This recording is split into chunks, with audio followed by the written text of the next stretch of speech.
So let me start today with this. There's always a time, place, and occasion to celebrate an accomplishment. Let's say I graduate college with high honors.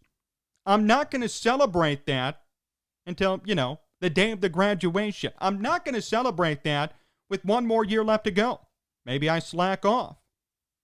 Maybe my GPA falls a bit. Maybe I end up not getting it.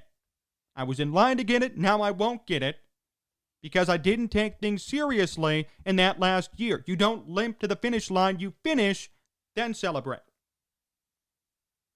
There's also a time, place, and occasion. I'm not going to go to a funeral, for example, and flaunt a brand new job promotion or a pay raise. It's a sobering event. I'm not going to show up and talk about myself or talk to anybody about that news. That would be insensitive and really wrong. Similarly, if I've lost 4 straight games or 4 out of 5, if my team is heading down, if I win a division by losing a game because the second place team right behind me also lost, I probably shouldn't be celebrating it, right? I probably shouldn't be on social media flaunting it or giving certain managers credit for a job well done when I limp into the postseason. That's what the Cubs did, though, this past weekend. They clinched the division for the first time since 2017. Everybody made a big deal about it.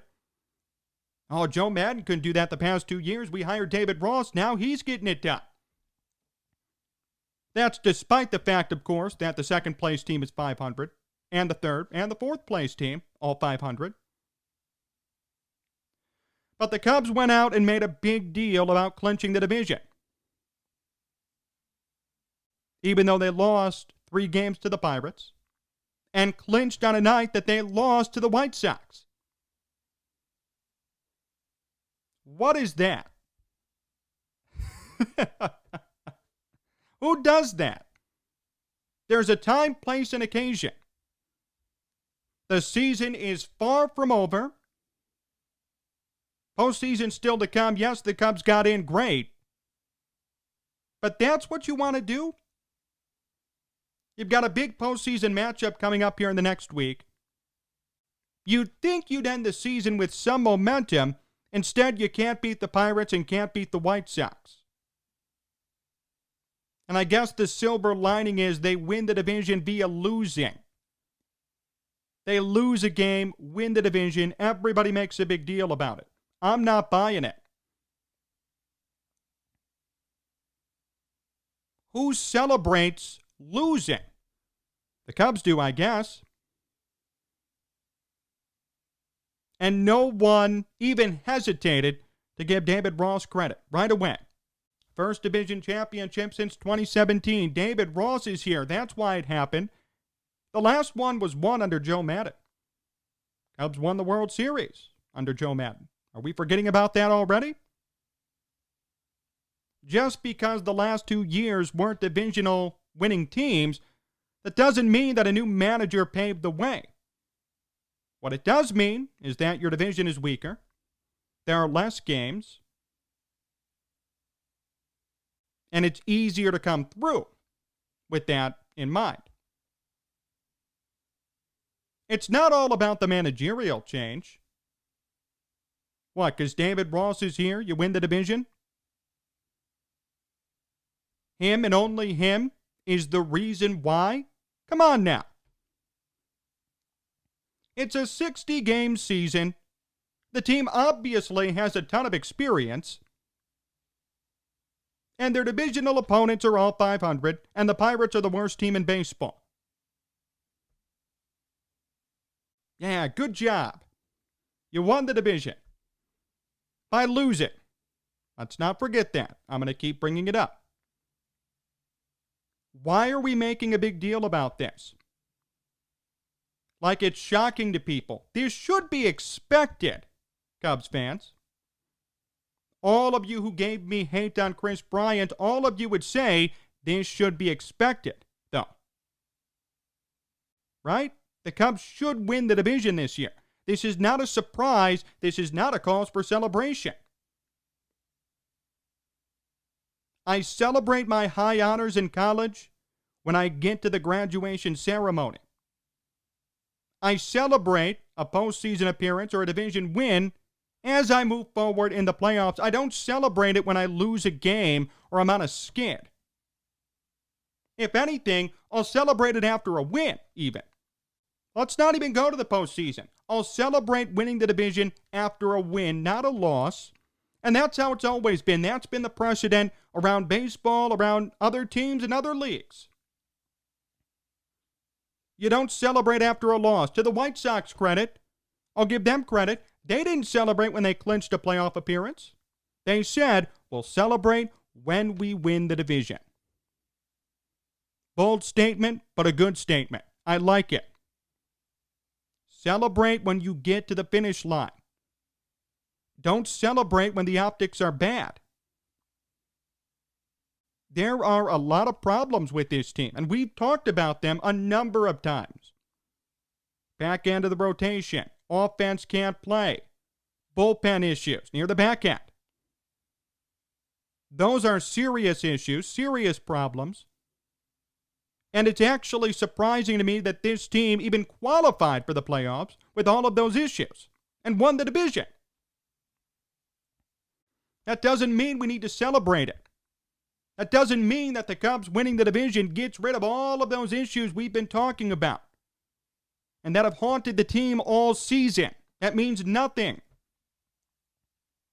All it is good PR for the Cubs and for David Ross and for the team. That's all it is. It's a formality. Every other team was 500. The Pirates were the worst in baseball, and they still couldn't beat the Pirates this past week, heading into the postseason. If I were a Cubs fan, I'd be concerned, not happy that we clinched the division. But unfortunately, everybody's going to buy into it. Say it's a major accomplishment. Praise David Ross and the Cubs for somehow rekindling that 2016 magic, even though there's no way they're getting back to the World Series. Let's think about the time and place. Let's think about when it's appropriate to celebrate clinching the division. The White Sox did it right, to their credit. They're not going to clinch some playoff appearance. They're not going to celebrate when they get in. They're going to celebrate when they win the division.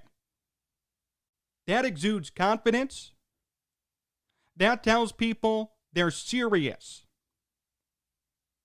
The Cubs celebrating and making a big deal and a hoopla over social media about clinching the division after a loss, losing games, serious games to the Pirates and then the White Sox, that really doesn't look good. I'm sorry. I mean, the optics could not have been worse to celebrate winning the division. Could not have been worse. You drop a series to the worst team in baseball, then you lose to the White Sox. But because you lost and the guys behind you lost, you clinch. Yikes. That doesn't call for a celebration. That calls for you to get your priorities straight. The postseason starts next week. You're losing games. You're limping into the postseason. You're losing to the worst team in baseball. You're losing to your crosstown rival.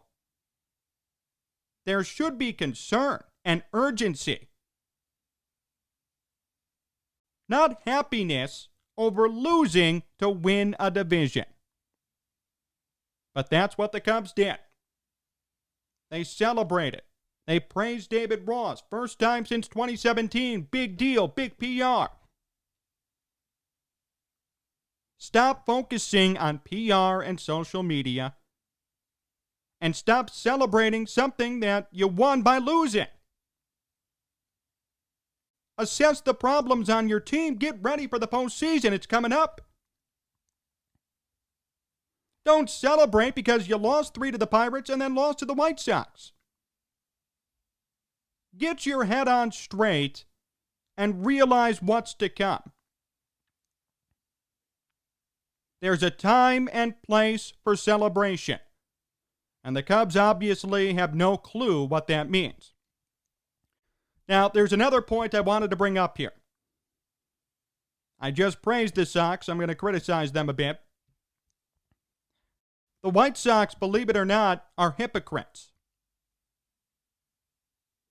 And I know Sox fans don't want to hear it, but again, I'm here to tell you the truth. They're hypocrites.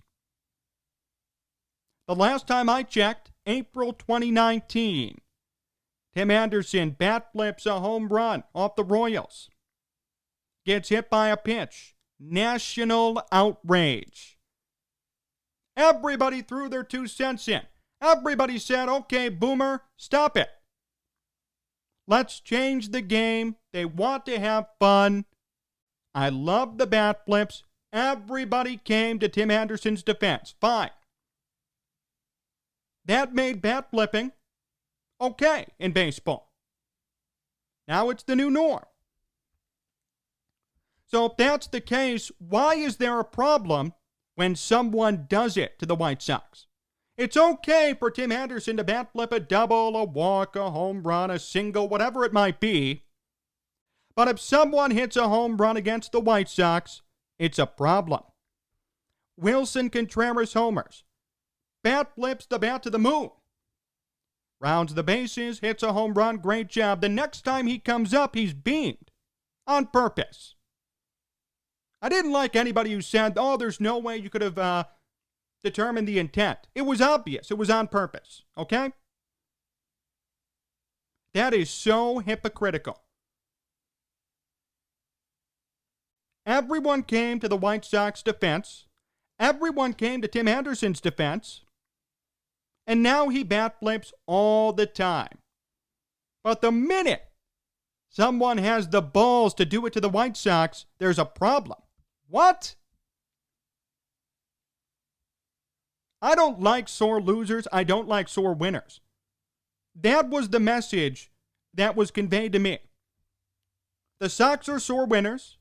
When they do something great, they're going to gloat about it. They're going to make a big deal about it. Social media, everything. Everyone will come to their defense. But when they lose, they turn around and beam you. What? Are you kidding me? Check your era, White Sox. Do you want to play in 2020 or 1985? I don't care which is which, but be consistent. If you want to play in 2020, and you have to expect people to bat flip on you, and you can't retaliate and cry about it.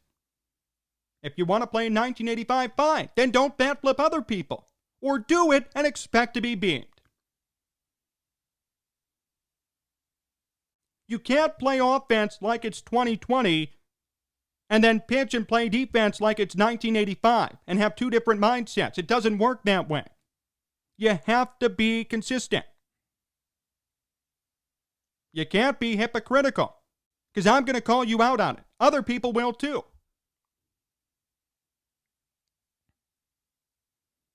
That really got under my skin. It really did, because I remember so many people came to Anderson's defense. People here in Chicago, media members, wrote up big columns on how we have to let them have fun. Stop being a 60-year-old boomer and calling out bat flipping. The game has changed. I've heard it from national media outlets. I've heard it from fans to the extent of the fullest. This is ridiculous. If you support it, then support other people doing it to you. If you don't support it, then no one does it. Don't be a sore winner. Don't be a sore loser. Unfortunately, that's what the White Sox looked like this past weekend.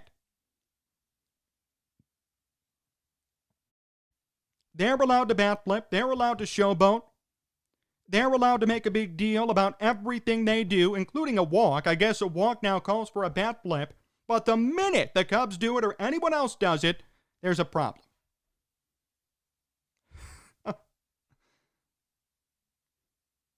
Wow. I have no words. Don't be hypocritical. No one appreciates it. People will call you out on it. There will be a struggle around it.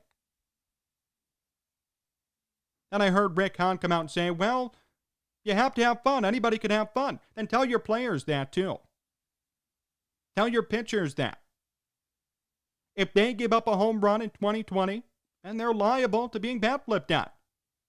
And there should be no retaliation because no one retaliates on you. When they did, when the Royals did in April of 2019, there was national backlash. No one supported the Royals pitcher. No one did. No one came to his defense. And that set the precedent for the future. We can't forget about that. The White Sox can't forget about that and then turn around and hit everybody who bat flips on them. Be consistent. Be objective. Play with class. Not being a sore winner or a sore loser. It's so annoying and sickening to watch. More to come here on Sports Talk Chicago. My interview with Rick Barry comes up next, so stay tuned.